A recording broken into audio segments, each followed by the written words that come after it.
Champions trophy में भारतीय team की शिरकत से इनकार के बाद और पाकिस्तान के सख्त मौके पर अपनाने पर मुश्किल सूरत-हाल से निपटने के लिए मजूज़ा नया ऑप्शन भी मंजर-ए-आम पर आ गया। ज़रा के मुताबिक कुछ लो और कुछ दो के फार्मूले से इवेंट को बचाने पर बातचीत हो सकती है, ताहम उसके लिए पाकिस्तान और भारतीय बोर्ड दोनों को मौक़िफ़ में लचक दिखाना होगी। मुमकिना फार्मूले के तहत भारतीय टीम 3 में से 1 मैच पाकिस्तान आकर खेलने के लिए लाहौर के गद्दाफ़ी स्टेडियम पहुँचे, वहां मैच खेलकर वापस अपने मुल्क या फिर यूएई चली जाए। भारतीय टीम अगर सेमीफाइनल में क्वालिफाई करती है तो मैच यूएई में करवाया जाए। अलबत्ता अगर फाइनल में जगह बनाने में कामयाब हुई तो लाहौर आकर खेलना पड़ेगा।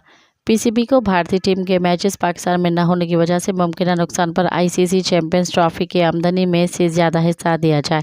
इस ऑप्शन को अपनाने से इंटरनेशनल क्रिकेट काउंसिल आईसीसी समेत पाकिस्तान और भारत क्रिकेट बोर्ड दोनों को मुश्किल सूरत-हाल से निकलने में मदद मिल सकती है।